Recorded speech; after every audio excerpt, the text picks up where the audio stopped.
Welcome into another edition of the FutureSox RoundUp. My name is Elijah Evans, and I am joined by my co-host Jeff Cohen. As always, we have a jam-packed episode on the Roundup today. We've got a lot to talk about. We are going to break down the hitter and pitcher of the week. We're going to talk about Bryan Ramos's call-up. We are going to dive into some questions on my recently released top right-handed pitchers list within the organization. We're going to talk about outfield depth. We've been kind of doing a little bit of positional group depth each week. This week is the outfield. And then, as always, we're going to talk about some of the top performers from the system. So we've got a lot to talk about today. We'll start with our records in a second. But first of all, Jeff, how are you doing today? Oh, good, Elijah. I was thinking, I know we're going to get to the records of each affiliate in just a second. I was thinking about what we talked about last week, which is that each and every affiliate had a winning record. And, in this these schedules that were driven by COVID, where teams play another 6 games a week, that means you've got to win 4 games. We may not see that again in a couple of years where all 4 of them win. Yeah, that was pretty impressive actually last week. This week was a little bit worse, but still, like we've been talking about, every week there's something to watch at each level. There's some excitement. There's some players that really show out, and that's why we, every week we're here to recap all of that because there's excitement at every level of the White Sox organization right now. Even the Major League team was at a pretty good week actually. So going through the records, Charlotte is now 13-19 going into this week. They'll face Gwinnett. Birmingham is 19-7. Jeff, that team just continues to destroy everyone in their path, frankly. The Birmingham Barons are one of the better teams I've seen from a White Sox affiliate in quite some time, frankly. Winston-Salem is now 11-16 after a bit of a rough week. And then Kannapolis coming in at 13-13, an even record for Canny. And that's a team in Canny who we kind of expected them, or at least early on before they get some reinforcements, to struggle a little bit more. And they've actually been pretty solid. They've been in some games, even the 13-13, they could be a little bit better than that, frankly. They've had a few unfortunate late game situations. So pretty good overall stuff from the affiliates. It's been a solid week. But the first thing we got to talk about before we dive into all the minor leaguers and this positional list, one of my favorite guys in the organization. Just truly a class act as a person, as a player, as a teammate, in every way. Bryan Ramos got a call up this week. Kind of confusing, a little bit out of nowhere. It was interesting because it came in a week where he was kind of finding his stride, right? He really struggled out of the gate in Birmingham this year, and then Ramos was starting to catch fire in Birmingham, and a week after starting to really heat up in Birmingham, he gets the call straight from AA to the major leagues. It is, in my opinion, and in the opinion of most, more a result of the 40-man situation than it is of Ramos being necessarily deemed ready. But with that said, first start last night, a sac fly, a single, a run scored. He looked good. The at-bats were solid. He looked comfortable. He was steady at third base. What do you think, and what was your kind of initial reaction to the Bryan Ramos call-up? Yeah, I had mixed emotions, given that it was probably just going to be a limited call-up until Danny Mendick came back off the IL. Because, as you said, he was just starting to hit, and I hated, in a way, to see him lose that momentum. But, there's a part of me that thinks, okay, he's up there. Let's see him do so great that they have to think twice about sending him down. Wouldn't that? Do you think there's any way he could just force himself? There's a world, Jeff. There's a world, because right now when you look at this roster, right, like the offense has been a little better lately, but it's not good, right? It's still one of the worst, if not the worst, offenses in baseball. So you look at a guy like Ramos and a position at third base where Moncada's not going to be back for a little while still, and like if he continues, if he'd have to light it up for sure. It's not like, he can have a few hits and stay up. He would have to really show out. But if Ramos comes into this lineup and gets playing time, he's playing again today, so I think he's going to get, regular starting reps at third base, at least for the time being, right? So if he's starting every day and he's one of the 2 or 3 best hitters on the team, can you send him down, right? Like, he's already been on the 40-man for a year now. So it's like, it's not like this is a guy that, I get he's still super young, and he is really, he has some things he was still trying to figure out in Birmingham, right, this year. But if he comes up and spends 2 weeks with the team and is one of the better hitters in the lineup and is holding his own at third base, what are you doing sending him down, right? He's been on the 40-man for a year now, right? Like, he was a young guy when he came up, and he made his way through the system at a really young age. So he's been on the 40-man because they had to protect him. So like, if he's already on the 40-man and you look at the rest of the roster and see the options for the infield and he's playing well, like there's a chance. Yeah, that's exciting. It's fun to dream on this week. Yeah, it's fun to just watch too. Like it's, I would rather be watching Bryan Ramos than Emerson everybody. And that's so going back for some clarification for everyone, right? The 40-man roster right now with Moncada on the 60-day IL, Danny Mendick goes on the 10-day IL, and then the obvious choice, Lenine Sosa, who just got sent down, is actually on the IL in Charlotte as well. So it's now you're in a spot where I don't know if he actually got put on the IL, but Sosa is hurt. Is what we heard. So you're in a spot where Bryan Ramos was literally the only other infielder on the 40-man that was not in the major leagues or on the IL. So that's the situation the White Sox were in. And you could have ended up calling up, an outfielder like Colas and Fletcher, and then just having Shoemake be an everyday starter for the time being, or Lopez be an everyday starter for the time being. But at the same time, like, they needed an infielder, right? Like there really wasn't, because even if you don't bring Ramos up, right, then you've got Shoemake, DeYoung, and Lopez in the infield, and there's no backup there. So they had to bring an infielder up, and the only other option then would have been to DFA someone else and re-add a guy like Remillard or somebody along those lines, which would have been fine. But you got to remember, this is a team that's already DFA'd like 9 players this season, Jeff. So it's like it's super.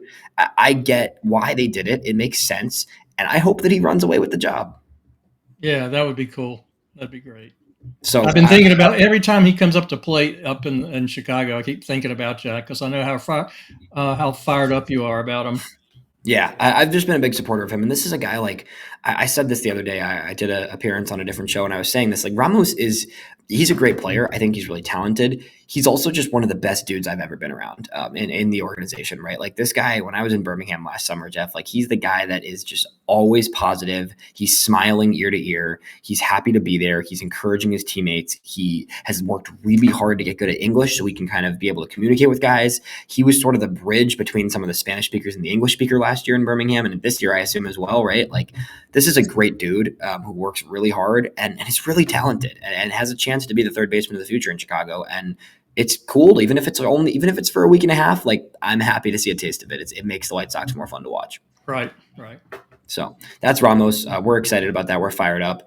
Let's get into our hitter and pitcher of the week, and then we're going to break down the top right-handed pitchers list.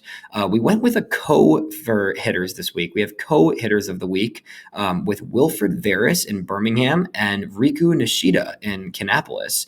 Kind of fun little pairing here. 2 players that could not be more different, right? You've got 6'4" Wilfred Veras, massive dude, tons of power. And then you've got Rikuu Nishida, who's maybe 5'4", and is just, the little bundle of just energy and pop, and he has a great plate approach, and he makes pitchers really work for it, right? So 2 totally different players. Wilfred Veras in Birmingham this week was 8 for 21 with a home run, 5 runs scored, 3 RBIs, a walk, and a stolen base. And then Rikuu Nishida in Kannapolis was 7 for 19 with 3 doubles, 4 RBIs, 5 runs scored, 4 walks, and 2 stolen bases.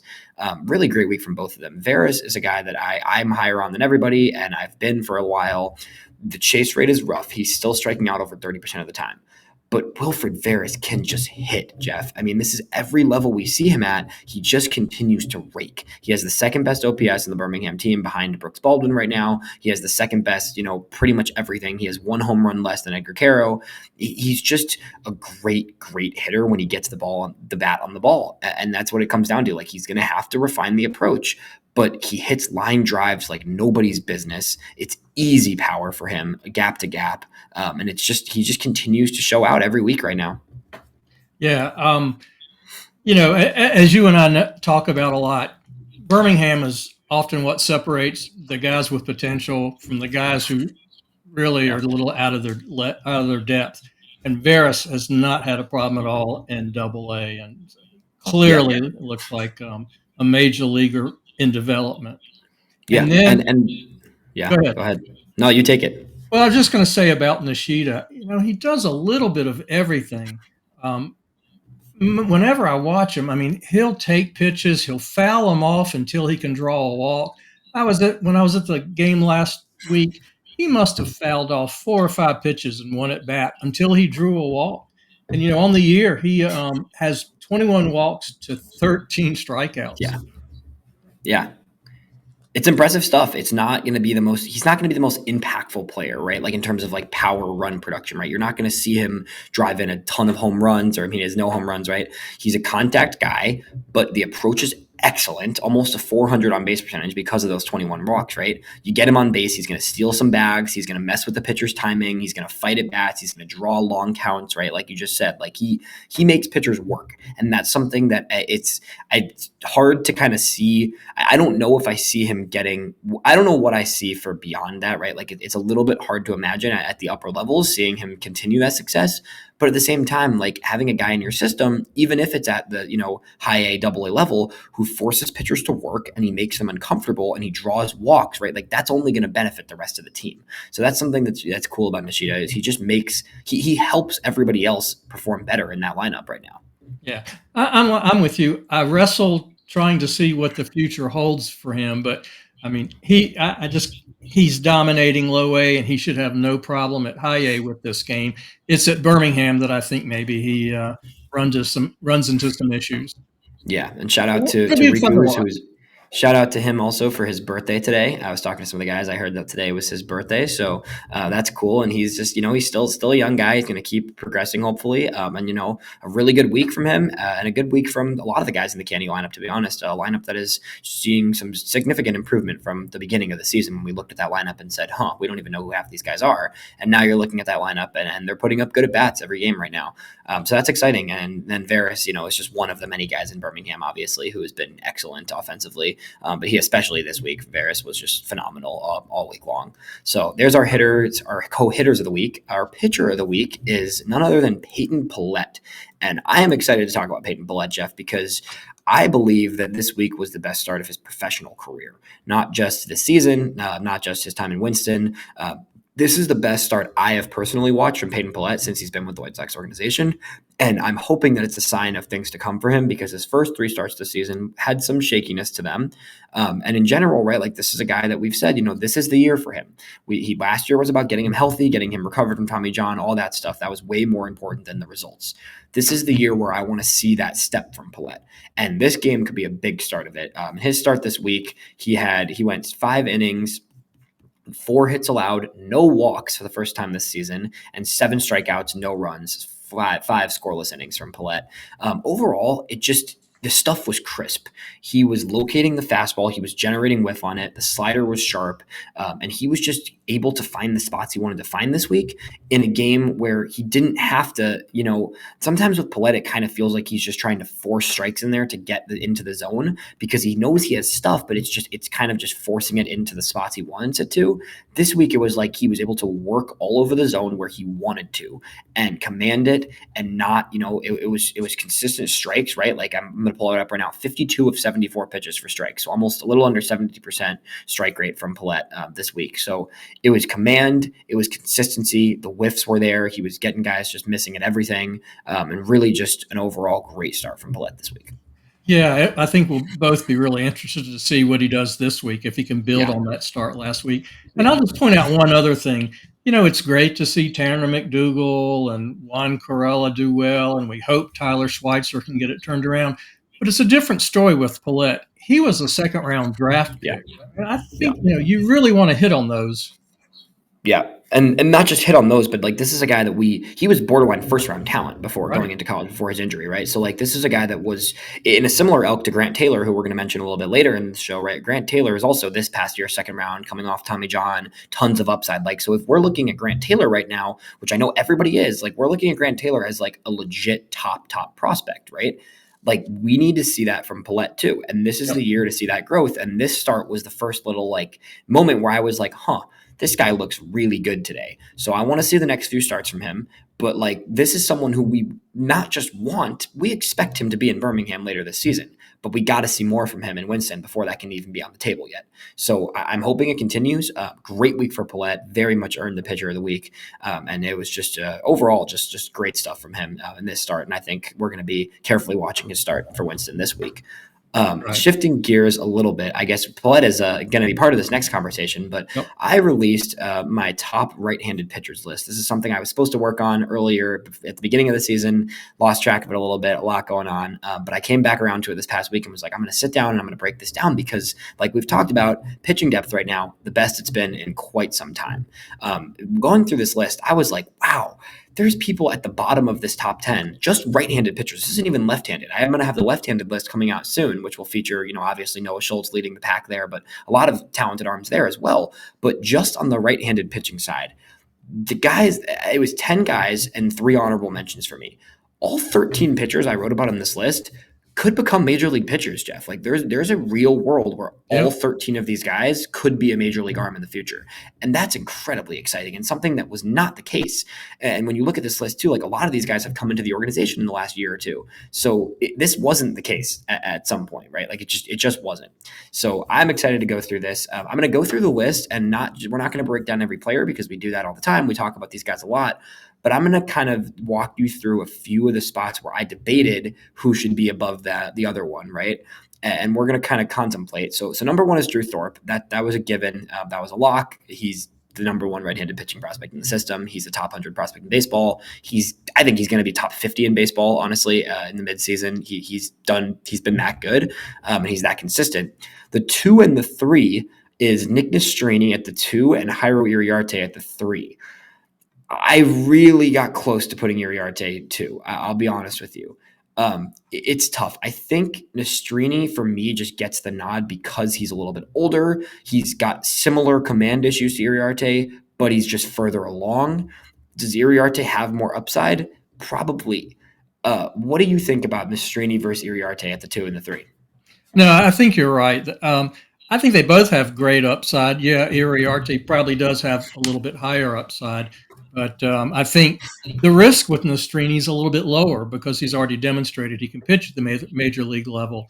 It's a little disconcerting that he's struggling a bit now. But in fact, I went to his start last Friday here in Charlotte, and he really struggled that first inning. But for the next 5, he gave up just 2 hits. I mean, he was very good.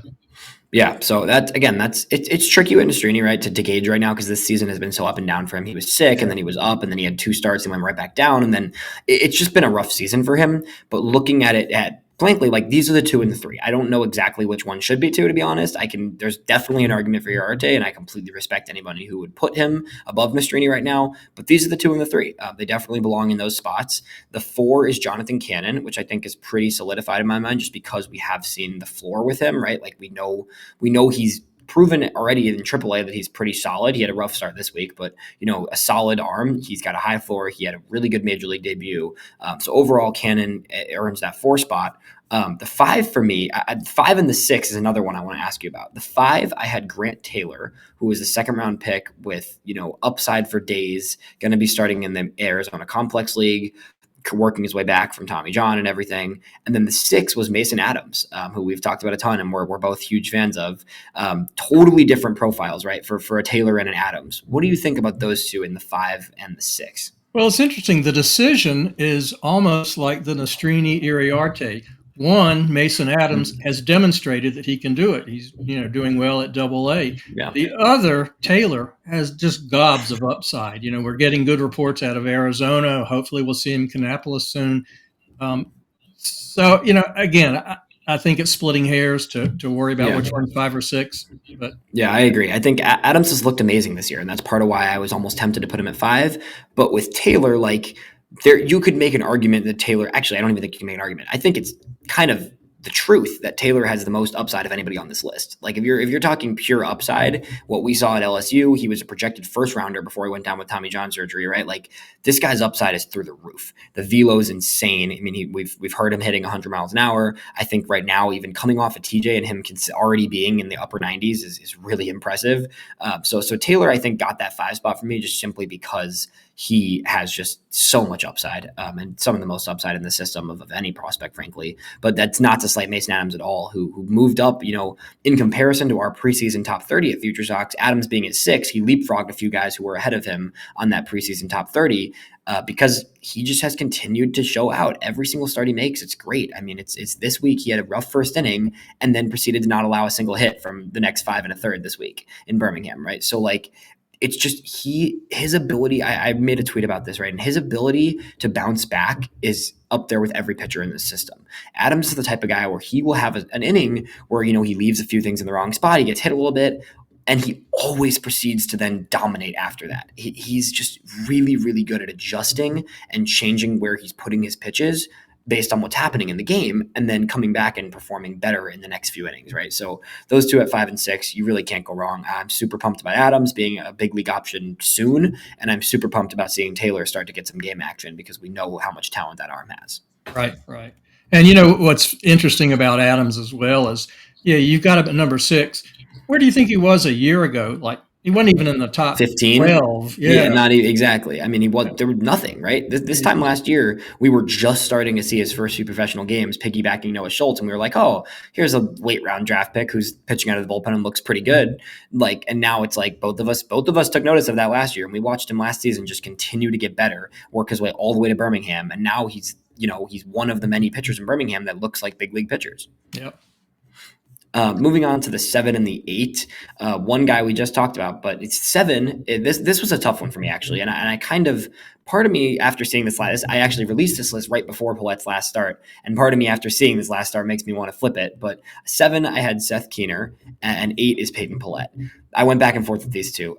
Different types of profiles, different types of pitchers, but both high round draft picks, both have some command issues. Keener has looked pretty good this year, a little bit of walks, and that's been the big issue. But generally speaking, like, he looks better than most of the hitters he's facing in single A. But it's, again, he's a college pitcher. He's facing single A guys. Like, he should be doing well there, and he is. Pallette, coming off TJ, struggled to start the season, but this week, like we just talked about, pitcher of the week, looked excellent. I kind of went back and forth. Before this last start, I bumped Pallette to the 8 behind Keener because he's been struggling this season, but then he turns in his best start of the year. So the 7 and 8, Keener and Pallette. Yeah, both high draft picks. Yeah, it can go either way. Yeah, it's tricky. And then moving on from there, the final two are Tanner McDougal at the 9 and Aldrin Batista at the 10. McDougal, I also kind of in the same tier as Pallette and Keener, I think. Similar kind of elk, right? A former high draft pick. He was a high school guy as opposed to the college guys, right? But a lot of upside, went through TJ, has shown flashes this year. He's had some rough games. He's had some good games. Generally, the stuff is good. You got to see a really good start out of him when you were there watching him. But an exciting arm, but some things that still need to get worked out, I think, right? Yeah. I got to tell you, Elijah, the start I saw was one of the more impressive starts I've seen this year in White Sox affiliate. I mean, he had that fastball just dotting the outside corner and then getting a lot of swing and miss with it at the top of the zone. And then his breaking pitches were real effective. I mean, yeah, his curveball is excellent when it's on, for sure. Yeah, so a good start. I mean, Pallette, again, everybody on this list is really talented, and that's what's so exciting. And then you've got a guy at number 10 like Aldrin Batista, who's one of my favorite arms in the entire system. And he just hasn't proven as much as the rest of the guys on this list so far, right? So I think him just being younger, he's only 20, right? Like, he just hasn't proven enough yet. But at the same time, Aldrin Batista has been lights out this season, Jeff. And he looks like the command is strong. He generates whiff. And he just looks like one of the more underrated prospects in baseball, in my opinion. And I think Batista, being at 10 right now, like, he has so many years to go behind a guy like Pallette, behind a guy like Keener, behind a guy even like Mason Adams, that like Batista could climb up this list rather quickly because of how young he is and because of just how good he's already been this season. He's been so good that he's the best pitcher in the system not named Thorpe. He's been that good, barely unhittable in his first 4 starts. Yeah, truly. He's been excellent. So Batista at number 10 is someone that just shows the depth of the system more than anything. The fact that he's the 10th ranked arm on this list is pretty crazy considering how good he's been. And then the honorable mentions, we got a few in there. Sean Burke, who is going to be starting his season with the ACL. He's coming off of a shoulder injury. I talked to him about a month ago, did a great interview with him. Super good guy. He's working hard. He's getting back. He's feeling good. He's a guy that could be a big league option late this season, potentially, if he's fully healthy and back in his groove. And then Juan Carela, who was acquired last season at the deadline, has had some good games. This week was his best start of the season, probably. So looks solid. And then Matthias Lecumbe, I believe is how you pronounce it. I'm still not 100% sure. The French draft pick from this past year, who signed for way over slot. The White Sox were super intrigued by his upside. Was really good at community college this past year, and then the Sox took a chance on him in the 12th. So another exciting young arm to keep an eye on. So there's a lot of good arms, Jeff. This list was fun to put together because I really think that all these guys could be, big league pieces at some point. Right. And again, I'm just looking at everyone's start for the last week in the system. And there's still other guys who we haven't even mentioned. With Jake Yeah. Peppers, Lucas Gordon.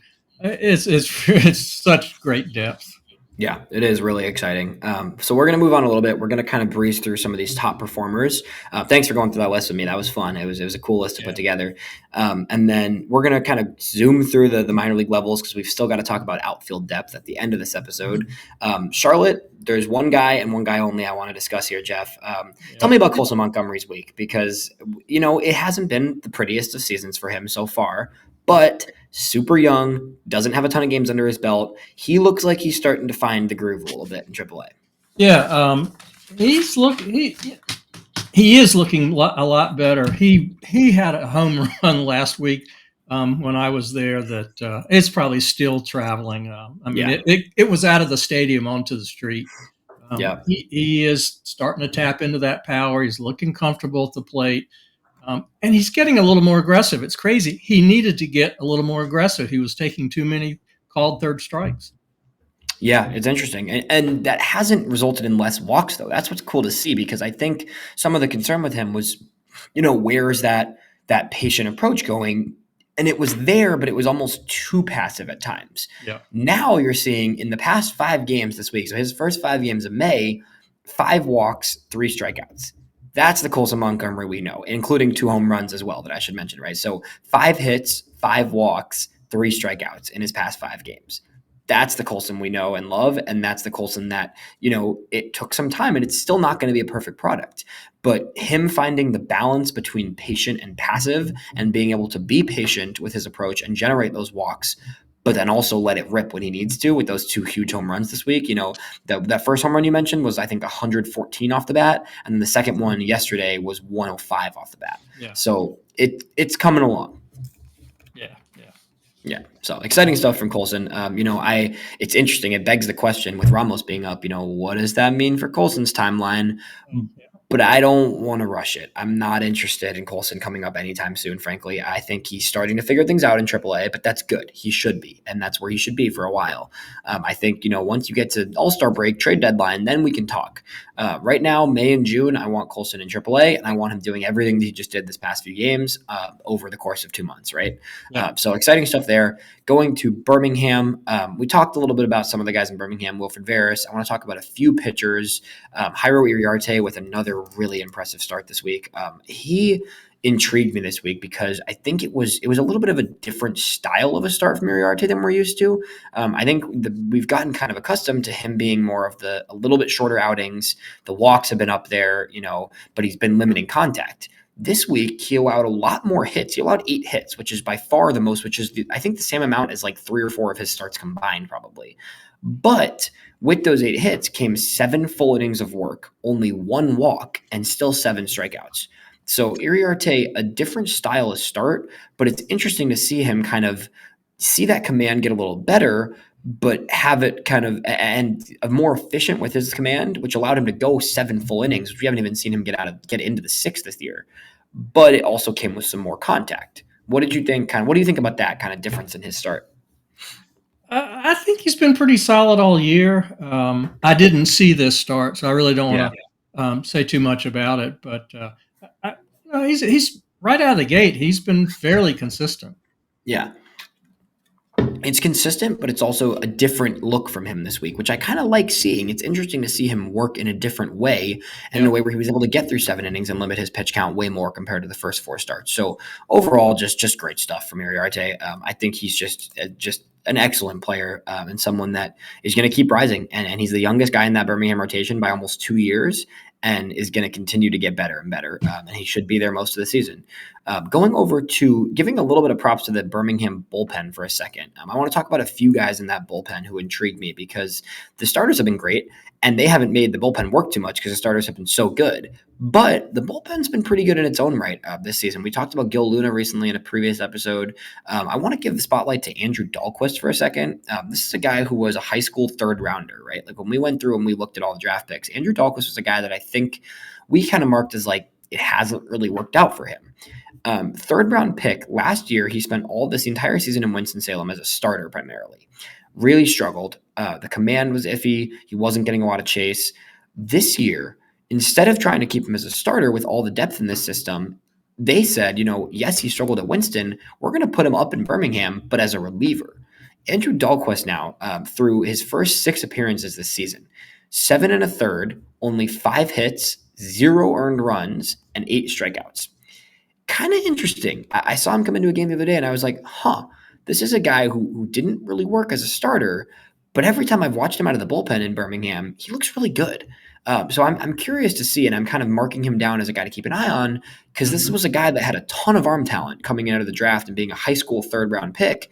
And it hasn't worked yet, but just because it didn't work as a starter, we've seen this, Michael Kopech, right? Like, some of these guys can really become legit relievers. Yeah. To get him to go out for 2 or 3 innings once through the batting order, it can be really effective, and that can be a nice career. Yeah, exactly. So I liked what I've seen from Dalquist. I wanted to just give him a little bit of shine here because he's adapted to the bullpen role really well and looks like a solid arm out there. And then 2 different pitchers that were promoted this past week to Birmingham from Winston-Salem. The first one's Eric Adler, who I was kind of preaching for the longest. Let's please get Eric Adler to Birmingham because he's just was too good to be in Winston anymore. He just dominated at every aspect, right? 8 games in Winston, 5 of them saves, not a single run allowed, only 3 hits allowed in 9 innings in Winston-Salem to start the season. That's crazy. Had a rough first game in Birmingham, but first game in AA. I'm not worried about that at all. Eric Adler should be one of the key bullpen pieces in Birmingham, and I wouldn't be surprised if he makes it to Charlotte by the end of the year because this is a guy that was a 6th-round pick as a guaranteed reliever, right? Like you don't see many guys go top 10 rounds when they're going to be a relief pitcher. That's really not a common thing.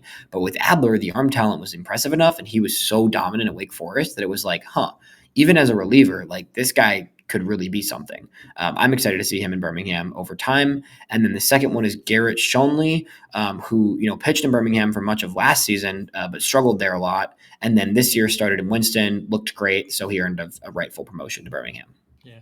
I follow the North Carolina affiliates much closer. I know you're all over Birmingham, and I kind of defer to you on that. Did Adler get a second appearance last week?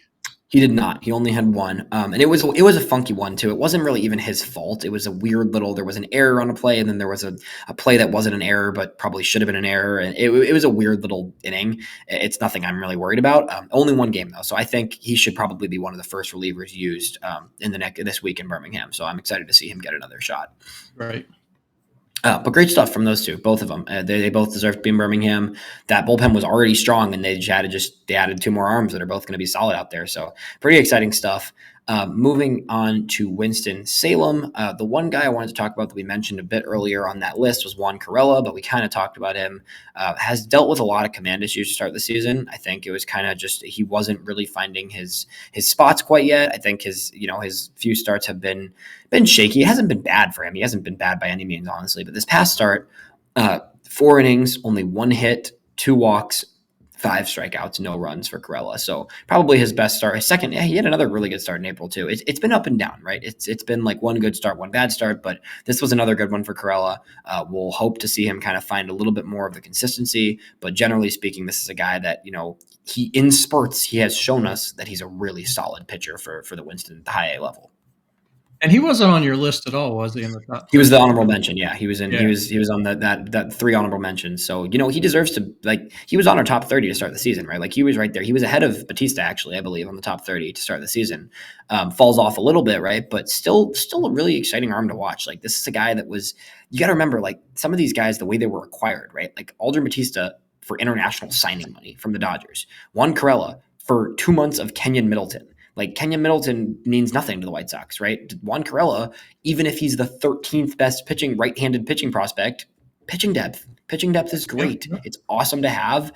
And Carela, I actually think his makeup, you keep him as a starter right now because you have a spot for him, but his makeup could be a really dang good reliever, Jeff. So a lot of these guys, you can look at some of these pitchers and say, hey, we have so much depth in the pitching system right now that if some of these guys just don't look great as starters at some point and the command isn't quite there, put them in the bullpen and get them to work because some of these pitchers that we're mentioning, right, could be excellent relievers too. Right. Some are going to make major league starters. Some are going to become really effective relievers, and some are just not going to pan out. But yeah, there's some reliever arms in there for sure. 100%. Carela is definitely someone I could see eventually becoming a really solid reliever if he doesn't end up being a starter. The other guy we want to mention briefly in Winston is Jacob Gonzalez. Jacob Gonzalez looks good, Jeff.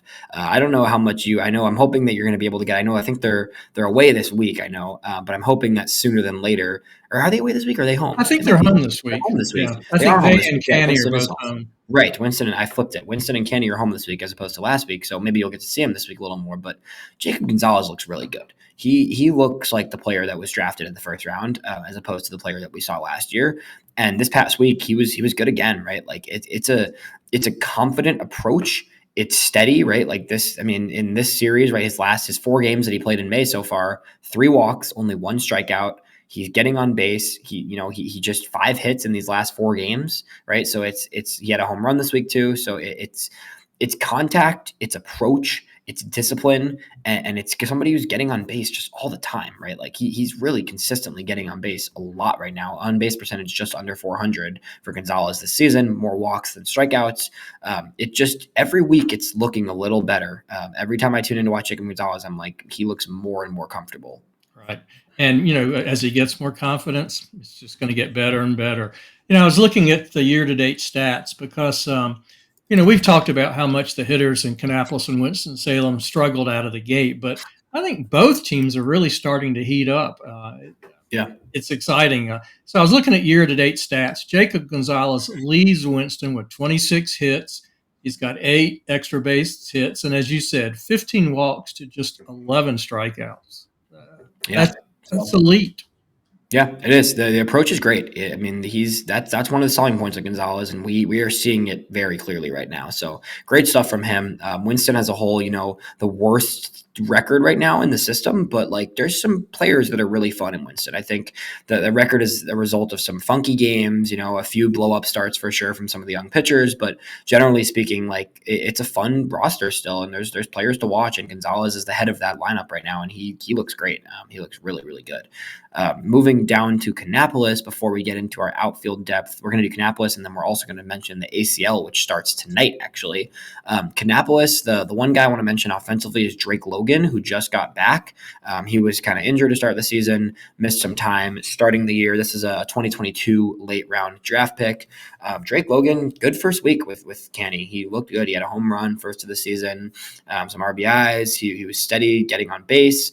He got on base in all, but I actually think he got on base in every game he played so far with Kannapolis. So 5 games into the season for Drake Logan, he's got 5 hits. He's got 5 hits. He's got 2 walks already, home run, some RBIs. Another guy that's just worth keeping an eye on, right? Like it's that Canny team has a lot of recent draft picks, and majority of that team is recent last 2 years draft picks. And Logan's someone who now healthy is going to add another piece to that lineup. Right. Yeah. And like I said, that's one of the reasons the team is heating up. You've got Drake Logan joining the team. Eddie Park joined the team, and he's been really good right out of the gate. And Ryan Galaney has been solid all season. Nishida, to get things going at the top of the batting order. Their offense is coming around. It is coming around, and there's more reinforcements on the way for sure, right. Which we're going to get to in a second. But Seth Keener, the one pitcher I want to mention in Canny from this week, because I really liked what I saw from him. I got to sit down and watch his start. It's Keener. It's tricky because the starts aren't necessarily the prettiest, but for him, it was a late little blow up type of situation, right? So it's more spurts of struggle than consistent struggle sometimes. With his line, it looks a little bit misleading to me because you see a guy who was really solid for most of the innings he pitched, and then had an inning where he struggled, right? So it's like that doesn't really reflect accurately in my mind on how good his start was, because I'm going to walk through some of these at bats for him, right? He had a clean first inning, a single, but that was thrown out going to second, right? Then he had a little bit of a rough second inning. He hit a batter, 2 singles, got out the inning, 1 run, no damage, right? Third inning, 1, 2, 3. Fourth inning, 1, 2, 3 again, or 1 walk, but 1, 2, 3 otherwise with 2 strikeouts. Fifth inning, 1 hit, nothing else, no damage, right? And then he comes out for the 6th inning. He lets a few runners on base. He leaves the game. 3 runners come home that were given to him, but not when he was pitching, right? So, right, like that's 5 innings of really good ball, and then a 6th inning where he struggled, got pulled, and the runners that the reliever inherits, come in and scoring, right? So, yeah. Sounds like a damn good start to me. Exactly. This is why you gotta. I mean, it's simpler, easier said than done, right? But you got to look further than the stat line sometimes because you see and you look at Keener's stat, and you see 4 earned runs, 2 walks, 5 and a third. You're like, that's a mediocre start, right? But he had 5 innings of 1 run ball and 1 hit allowed or 2 hits allowed, I think. Yeah. So that 6th inning, sure, he gives up a few hits, he gets pulled, the runners come and score off his watch. It is what it is. Overall, really good start. Keener looks good. I think, right now, I think him and Batista are the 2 guys that are like, I want to see them take the spot in Winston when the trickling starts to happen that we've talked about before. It's going to be some time still, but, he looked good. I liked what I saw from him for 5 innings in his start this week. Moving forward to the Arizona Complex League, which kicks off today. And for those who don't know, the Complex League is kind of where a lot of recent draft picks, international signings, really young players, rehabbing players, and in the case of a Sean Burke, Grant Taylor, start their season. They play games at the spring training facility against a bunch of other Arizona Complex-based teams.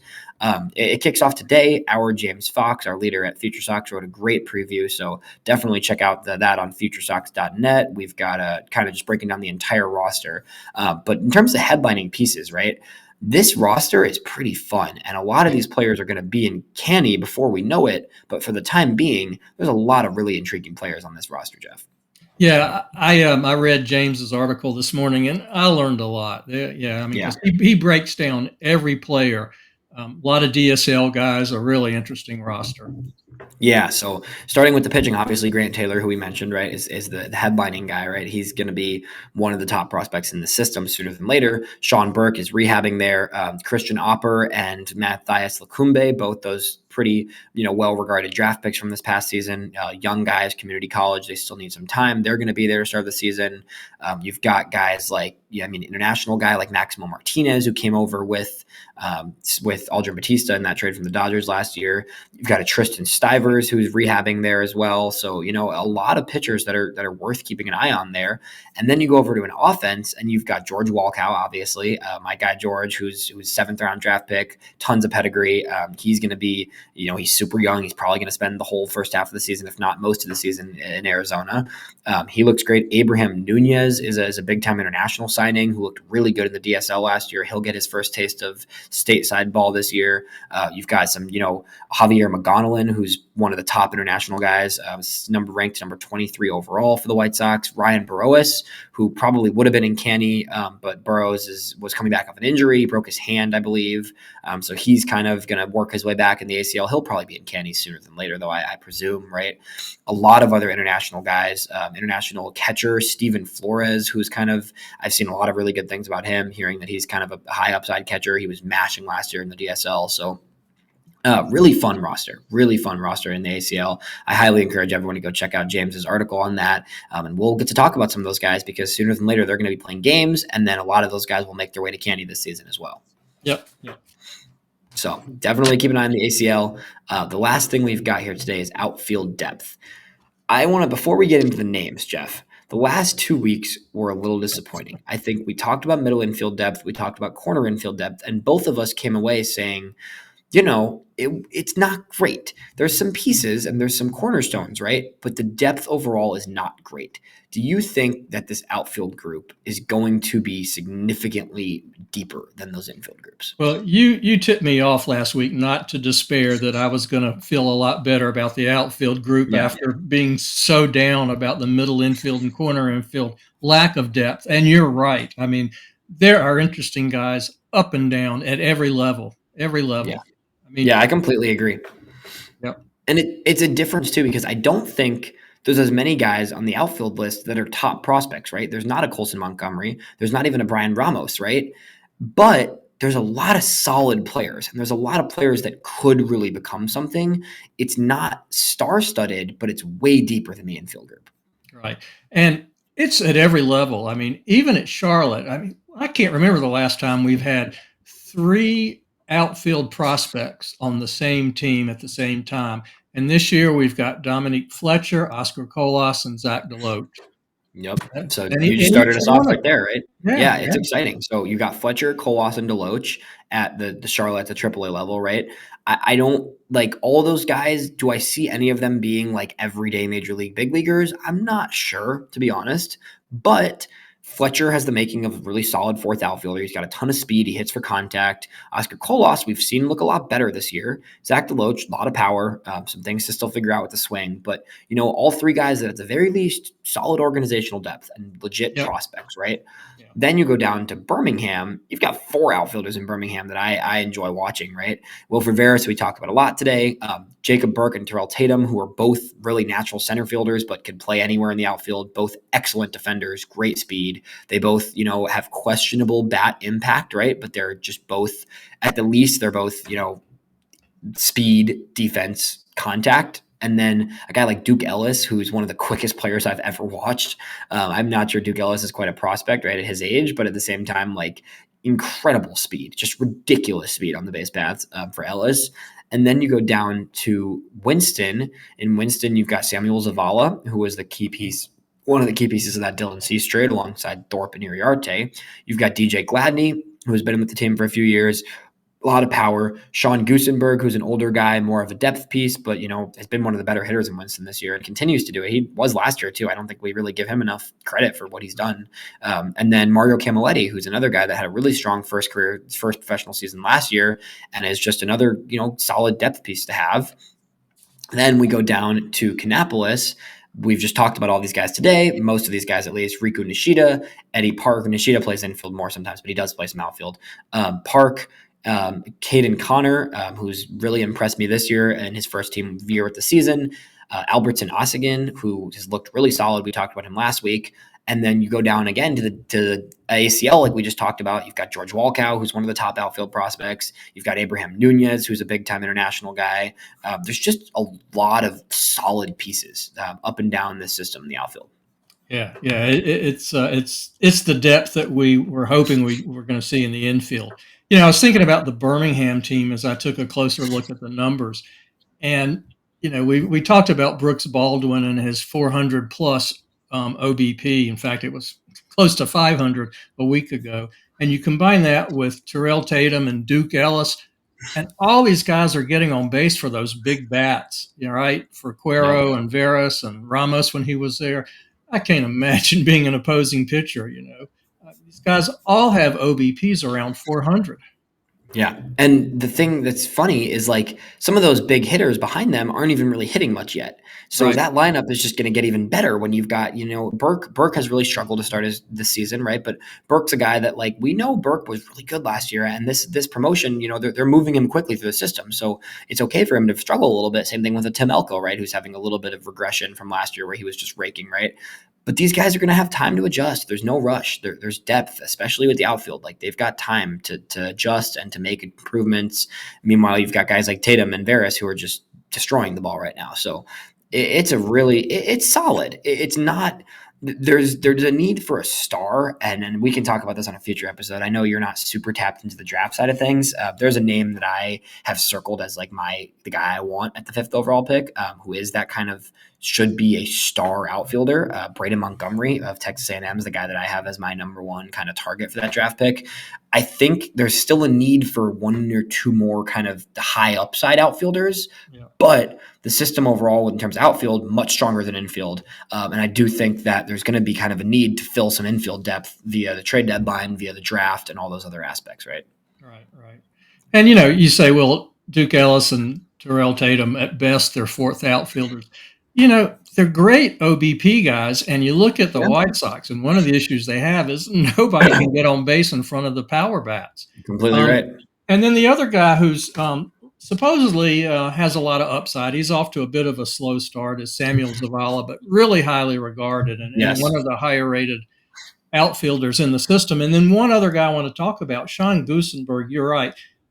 He was a 19th round draft pick and maybe just an org guy, but every time I'm checking a box score, he's had a big hit. I mean, he's the most clutch player on that roster right now. Yeah, no, completely. He's been excellent that whole season. So this whole season, and he was good last year too, right? Like, that's a guy who's he's a little bit older. He's not a highly regarded guy, but, like, he's done nothing but hit for the last year and a half. So it's good stuff from Gusenberg too. Really just a deep system of outfielders, I would say, in comparison to the infield groups we talked about. Pretty solid overall, and I'm excited to see some more talent infused. And like we've said before, like the pitching system is there. You really don't need to focus that much energy towards more pitchers. they got to get some hitters, right? Like this draft class, like you've got, 20, especially with we got the extra pick from Baltimore, right? So 21 draft picks this year. Should 15 of those be hitters, Jeff? I think so. Yeah.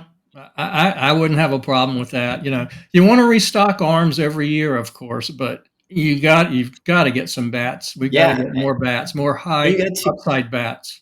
You got to take some swings, some high school bats. I think Yep. you got to take some swings at some guys who are, high upside bats that, it might be a little tricky. It might take them some time, right? But like, you got to take some swings at some guys that are, ceiling type bats where you can look at them and say, George Walcott, right? Like I loved that draft pick for so many reasons, but that's the type of picks that you need to make when you're the White Sox right now and you're in somewhat of a rebuild and you look at the system and you say, the hitting is still not quite there.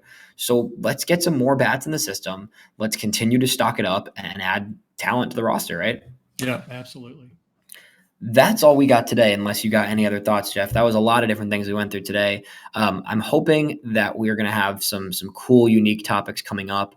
If anybody ever has any ideas that listens to us or things they want us to talk about, please feel free to hit us up. You can hit up my DMs. You can reach out to the FutureSox account, whatever you want. If you want to listen and you have ideas of things you want us to talk about, we are more than happy to talk about anything White Sox farm system related, honestly. And on top of that, I will have a lot of interviews coming up. I have a variety of some of these players we talked about today, some guys that are kind of, more under the radar that you might not know them all that well. I'm hoping to provide, now that the season's rolling, everybody's got their groove going on. I'm hoping to kind of give some of these lesser known prospects a chance to share things about themselves and for us to learn about how they kind of view the game and what they're working on right now. So that'll all be coming up soon. You got to make sure to follow Jeff at AAA Jeff on Twitter. I am at Elijah EV8 on Twitter. And we will be right back here next week for the FutureSox RoundUp. Sounds great.